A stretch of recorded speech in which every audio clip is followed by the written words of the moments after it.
The host.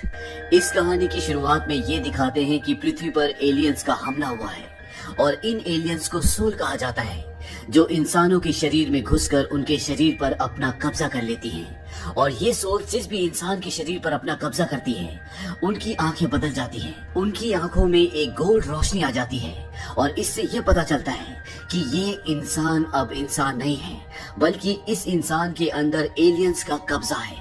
लेकिन अभी भी पृथ्वी पर कुछ इंसान हैं जो इन एलियन से अपनी जान बचाकर छुप रहे होते हैं। यहाँ पर ये दिखाया जाता है कि ये बहुत सारे एलियंस एक लड़की को पकड़ रहे होते हैं। इस लड़की का नाम मेलेनी होता है और वो इन एलियंस के हाथ नहीं आना चाहती और इसीलिए ऊपर से कूद जाती है और वो बेहोश हो जाती है और ये एलियंस उसे पकड़ लेते हैं। इसके बाद ये एलियंस उसके अंदर एक सोल डालते हैं जिससे उसकी आंखें पूरी तरह से बदल जाती हैं और अब उसके शरीर पर भी एलियंस का कब्जा है।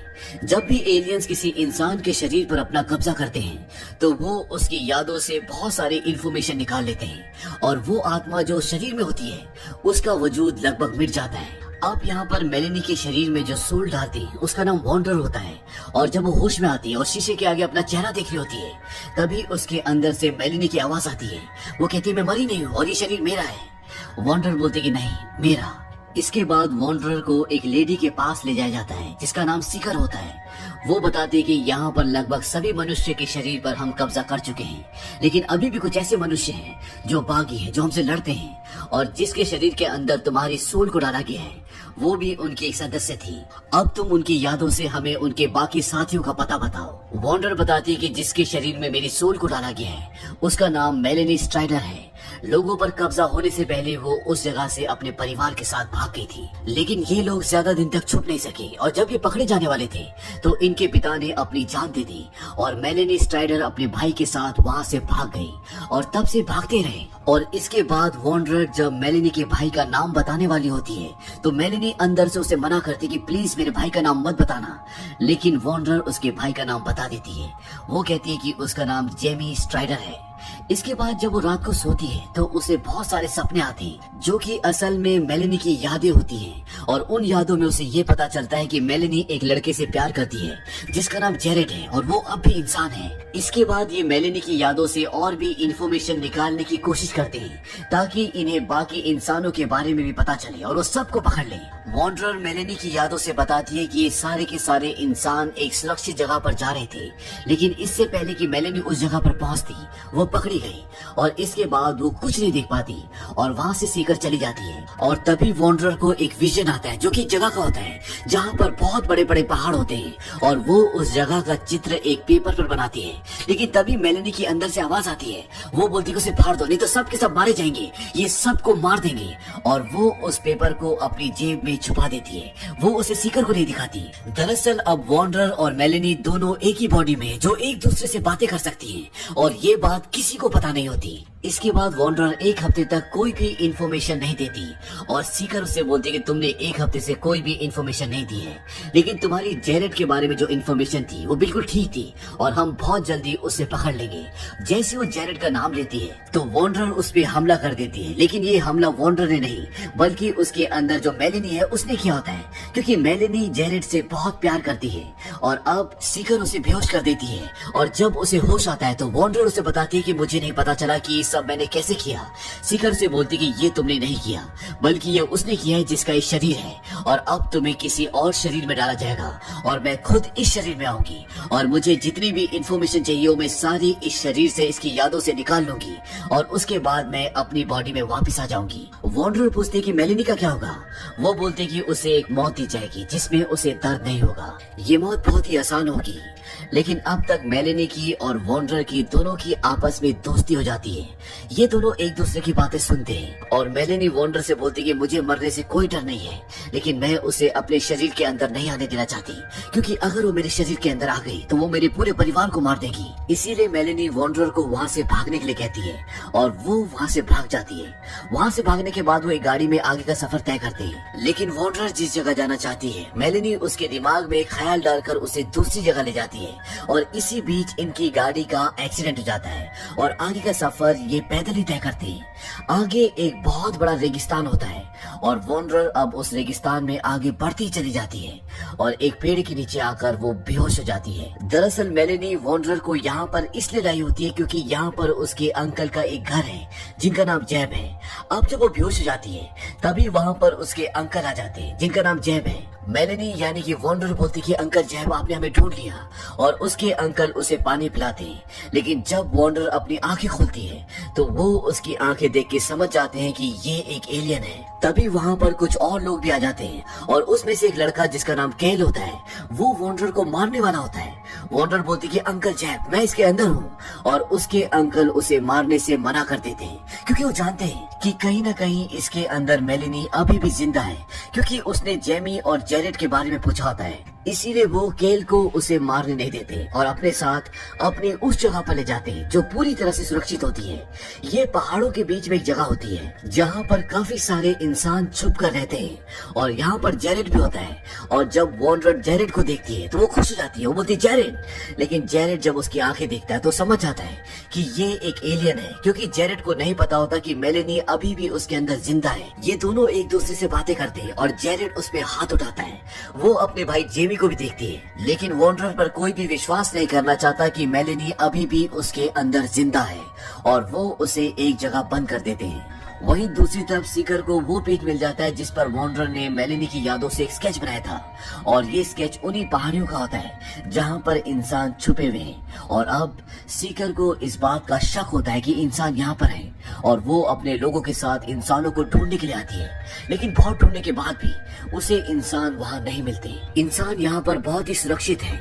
यहाँ पर अंदर ये खेती करते हैं, यहाँ पर पानी है और सूरज की किरणों के लिए ये शीशों का इस्तेमाल करते हैं जिसके रिफ्लेक्शन से ये अपने फसलों को सूरज की किरणें देते हैं ताकि उनकी फसलें उग सकें और ऐसा होता भी है। और इसके साथ साथ ये बाहर जाकर स्टोर से खाने पीने का सामान चुरा कर भी अपनी इस जगह पर लेकर आते हैं। लेकिन जब ये बाहर जाते हैं तो अपने आंखों पर काले चश्मे पहन लेते हैं ताकि इन्हें कोई पहचान न सके क्योंकि इस दुनिया में इंसानों और एलियंस के बीच में एक ही फर्क है और वो फर्क है आंखों का। एलियंस की आंखों में एक रोशनी भरी चमकदार गोल रिंग होती है जबकि इंसानों की आंखें बिल्कुल नॉर्मल होती है और आंखों से एलियंस पहचान लेते हैं कि ये इंसान है या हम में से एक। अब वॉन्डरर इंसानों के साथ रहती है लेकिन उसे इंसानों ने अभी अपनाया नहीं है क्योंकि वो उसे अभी भी एलियन समझते हैं। लेकिन अंकल जैब को पता है कि मेलेनी वॉन्डरर के अंदर कहीं ना कहीं अभी भी जिंदा है और मेलेनी ऐसा इसलिए कर पा रही है क्योंकि वो जेरेड को और अपने भाई को बहुत प्यार करती है और वो उनकी रक्षा करना चाहती है। और जब मेलेनी का भाई वॉन्डरर से पूछता है क्या अभी भी तुम्हारे अंदर मेलेनी जिंदा है तो वो उसे बता देती है कि हाँ वो मेरे अंदर जिंदा है। और उसके भाई को भी यकीन हो जाता है कि मेलेनी अभी भी वॉन्डरर के अंदर जिंदा है और इन दोनों के बीच में अब दोस्ती हो जाती है। और अब वॉन्डरर के ऊपर दो लोग विश्वास करते हैं, एक अंकल जैब और दूसरा मेलेनी का भाई जेमी। अब एक बार जब ये सब बैठकर कुछ खा रहे होते हैं तभी वॉन्डरर से पूछा जाता है कि तुम्हारी उम्र कितनी है। वो कहते हैं कि हजारों साल। वो बताते हैं कि मैं आज तक 12 ग्रहों पर रह चुकी हूँ लेकिन पृथ्वी बहुत खूबसूरत है लेकिन यहाँ पर रहना मुश्किल है और हम जिस भी ग्रह पर रहते हैं हम शांति से और मिलजुल कर रहते हैं। तभी वहाँ पर जेरेड और उसके साथी आ जाते हैं और जेरेड वॉन्डरर को मारना चाहता है क्योंकि सीकर ने कुछ इंसानों को उसके दोस्तों को मार दिया होता है और उसके हिसाब से ये भी एक एलियन है। लेकिन जब उसे मारने की कोशिश करता है तभी जेमी बोलता है कि अगर तुमने वॉन्डरर को मारा तो तुम मेलेनी को भी मार दोगे क्योंकि वो उसके अंदर अभी भी जिंदा है। हालांकि जेरेड को इस बात पे यकीन नहीं आता और जब वॉन्डरर अकेली होती है तो वो उसके पास जाता है और उसे किस करता है और जब उसे किस कर रहा होता है तो उसके अंदर जो मेलेनी होती है वो उसे थप्पड़ मारती है और जेरेड समझ जाता है कि वॉन्डरर के अंदर अभी भी मेलेनी जिंदा है। दरअसल जेरेड ने ये जानबूझ के किया होता है क्योंकि वो जानता था कि अगर वो किसी को किस करेगा तो मेलेनी ये कभी भी बर्दाश्त नहीं कर पाएगी। और अब जेरेड को भी ये यकीन हो चुका है कि वॉन्डरर के अंदर मेलेनी जिंदा है। अब यहाँ पर एक लड़का होता है जिसका नाम इयन होता है और वो वॉन्डरर से प्यार करने लग जाता है और वॉन्डरर भी उससे प्यार करती है। लेकिन यहाँ पर कॉम्प्लिकेशन ये होती है कि वॉन्डरर का जो शरीर होता है उसमें मेलेनी भी है और मेलेनी इयन को पसंद नहीं करती क्योंकि वो जेरेड से प्यार करती है। और जब वॉन्डरर इयन के करीब जाने की कोशिश करती है तो मेलेनी उसे रोकती है और इस वजह से ये दोनों एक दूसरे के करीब नहीं आ पाते। अब एक दिन वॉन्डरर देखती है कि वहाँ पर कोई भी इंसान नहीं होता और जब वो एक जगह जाती है तो वहाँ पर सब के सब होते हैं और वो कुछ ऑपरेशन कर रहे होते हैं। दरअसल वो इंसानों के शरीर से सोल्स को निकाल रहे होते हैं ताकि वो उन सोल्स को निकालकर दोबारा इंसानों को जिंदा कर सके, लेकिन ऐसा नहीं कर पाते और जितनी भी सोल्स को वो इंसानों के शरीर से बाहर निकालते हैं वो सब की सब मर जाती है। और जब वॉन्डर ये देखती है तो उसे बहुत गुस्सा आता है क्योंकि ये सारी सोल्स उसका परिवार है और वो वहाँ से भागना शुरू कर देती है। मेलिनी उसे रोकने की कोशिश करती है, वो कहती है निकल जाओ मेरे अंदर से, और वो एक जगह जाकर बैठ जाती है और वो वहाँ पर बहुत लंबे वक्त तक भूखी प्यासी बैठी रहती है। और तब अंकल बहन उसके पास आते हैं, वो कहते हैं कि इंसान खत्म हो रहे हैं और हम अपनी प्रजाति को बचाने की कोशिश कर रहे हैं। वॉन्डर बोलती है कि तुम जैसा करने की कोशिश कर रहे हो, ये ऐसा नहीं होता और अगर तुम ऐसा करोगे तो ज्यादा से ज्यादा इंसान मारे जाएंगे। जैब वॉन्डर को इस चीज के लिए सॉरी बोलता है और वो कहता है कि आज के बाद हम किसी को भी यहाँ पर बंदी बना के नहीं लाएंगे, मैं तुमसे वादा करता हूँ। वॉन्डर बोलती है कि मैं तुम पर विश्वास क्यों करूँ। जैब बोलता है कि मैंने भी तुम पर विश्वास किया था। इसके बाद यहाँ पर ये पता चलता है कि जेमी की तबीयत खराब हो गई है। दरअसल फसल काटते हुए उसके पैर पर चोट लग गई थी और जिसकी वजह से उसके पैर पर इन्फेक्शन हो चुका है और अगर उसका इलाज नहीं हुआ तो वो मर जाएगा। हालांकि यहाँ पर एक डॉक्टर होता है, वो उसका इलाज करने की कोशिश कर रहा होता है, लेकिन जेमी को कोई भी फर्क नहीं पड़ रहा होता। और साथ ही साथ वॉन्डर ने जब से मेलिनी को अपने शरीर से जाने के लिए कहा होता है वो उसके शरीर से चली गई होती है और पिछले 3 दिन से वो उससे बात नहीं कर रही होती। इसीलिए वॉन्डर इयान को बोलते कि तुम मुझे किस करो, क्योंकि पिछली बार जब वो उसे किस करने की कोशिश कर रहा था तो मेलेनी उससे बहुत नाराज हो गई थी और जब वो उसे किस करता है तब भी मेलेनी वापस नहीं आती। इयान बोलता है कि इसका तरीका मुझे पता है और वो जेरेड को बुलाता है और जब जेरेड वॉन्डर को किस करता है तो मेलेनी वापस आ जाती है क्योंकि मेलेनी जेरेड से बहुत प्यार करती है और वो ये बिल्कुल नहीं चाहती कि वो किसी और को किस करे। और अब मेलेनी एक बार फिर से वापस आ जाती है। वॉन्डर अब जेमी को बचाना चाहती है और इसके लिए उसे वो दवाइयाँ लानी होंगी जो एलियंस अपने इलाज के लिए इस्तेमाल करते हैं। इसीलिए वॉन्डर एक हॉस्पिटल में जाती है और वहाँ से दवाइयाँ चुरा के ले आती है और इन दवाइयों से जेमी बिल्कुल ठीक हो जाता है। अब यहाँ पर वॉन्डर को हर कोई पसंद करता है और वॉन्डर इन लोगों के साथ सुपरमार्केट जाती है ताकि वहाँ से सामान ला सके, क्योंकि वॉन्डर एक एलियन है और उसे सामान लाने के लिए किसी भी तरह का कोई पैसा देने की जरूरत नहीं है। और जब ये लोग सामान लेकर वापस आ रहे होते हैं तभी रास्ते में इन्हें सीकर मिल जाती है और सीकर इनके ऊपर गन तान देती है, पर पीछे से जैब आ जाता है और जैब सीकर को गोली मारकर घायल कर देता है और अब सीकर इनके कब्जे में है। सीकर को लगता है कि अब ये उसे मार देंगे, लेकिन वॉन्डर उससे बात करती है और वो उसे ना मारने का फैसला करती है। वॉन्डर इसके बाद डॉक्टर के पास जाती है और वो कहती है कि मुझे पता है कि शरीर से किस तरह से सोल्स को निकाला जाता है, जिसके लिए तुमने न जाने कितनी जिंदगियों को मार दिया, लेकिन तुम्हें मुझसे एक वादा करना होगा कि तुम मुझे मरने दोगे, तभी मैं तुम्हें ये राज बताऊंगी। और डॉक्टर को ना चाहते हुए भी हाँ में हामी भरनी पड़ती है। और वॉन्डर अपने आप को मारने की बात इसलिए कहती है क्योंकि अगर उसे मेलेनी के शरीर से नहीं निकाला गया तो मेलेनी कभी भी वापस नहीं आ पाएगी और अगर वॉन्डर अपने ग्रह की ओर वापस जाती है तो जब तक वो अपने ग्रह तक पहुंचेगी यहाँ पर हजारों साल बीत चुके होंगे। और वॉन्डर इयान से बहुत प्यार करती है और वो उसके बिना जीना नहीं चाहती। हालांकि मेलेनी नहीं चाहती कि वॉन्डर को उसके शरीर से निकाला जाए क्योंकि अब ये दोनों एक दूसरे के बहुत अच्छे दोस्त हैं और एक दूसरे से बहुत प्यार करते हैं। लेकिन वॉन्डर ने डॉक्टर से वादा ले लिया है और वो डॉक्टर को रूह को निकालने का, सोल को निकालने का तरीका बता देती है। सबसे पहले ये सीकर की बॉडी से सोल निकालते हैं। हालांकि वहाँ पर जितने भी इंसान होते हैं वो नहीं चाहते कि सीकर की सोल को निकाला जाए, वो सीकर को मारना चाहते हैं क्योंकि सीकर ने बहुत सारे इंसानों को मारा होता है। लेकिन वॉन्डर कहते कि पहले बहुत खून खराबा हो चुका है और अब आगे कुछ भी नहीं होना चाहिए और जब तक सीकर किसी दूसरे ग्रह तक पहुंचेगी यहाँ पर तुम्हारी कई पीढ़ियां मर चुकी होंगी। और इसके बाद वो सीकर की सोल को उसकी बॉडी से निकालते हैं। वॉन्डर बताते हैं कि तुम इन सोल्स को निकालते हो लेकिन इन्हें निकालना नहीं होता, इन्हें बस मनाना होता है प्यार से। और वो सीकर की सोल को उस बॉडी से निकालते हैं और एक सिल्वर की बॉल के अंदर डाल देते हैं और सीकर की सोल को निकालने के बाद उस शरीर के अंदर जो असली सोल होती है वो जिंदा हो जाती है।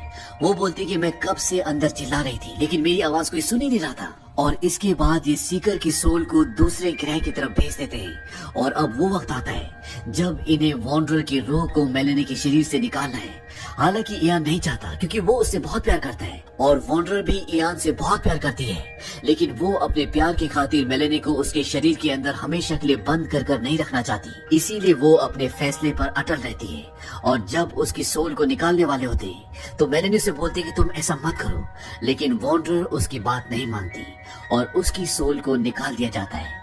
इसके बाद ये दिखाते हैं कि वॉन्डर की आंखें खुलती है और उसकी सोल किसी दूसरे शरीर में होती है।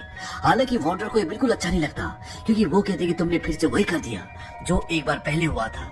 लेकिन डॉक और बाकी के सारे लोग उसे ये बताते हैं कि जिस शरीर में हमने तुम्हें डाला है वो शरीर लगभग मरने वाला था।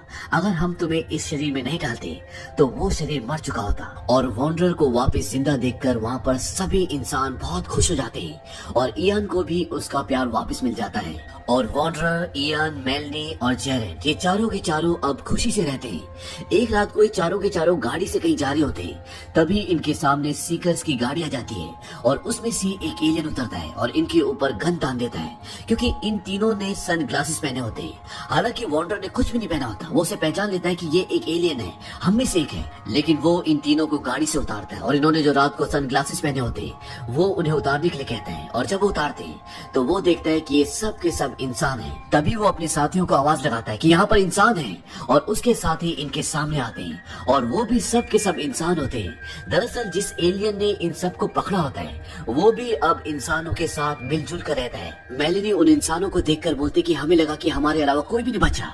वो आदमी जो उसके सामने होता है वो बोलता है कि हमें भी ऐसी लगा था, लेकिन इसके बाद हमें 3 ग्रुप्स और मिल गए और अब चौथा। और इसी के साथ ये फिल्म, ये कहानी यही खत्म हो जाती है। ये फिल्म सन 2013 में रिलीज हुई थी और ये पूरी कहानी एक नॉवेल पर आधारित है, जिस नॉवेल का नाम भी इस फिल्म के नाम से ही था, द होस्ट। उम्मीद करते हैं कि ये कहानी आपको पसंद आई होगी।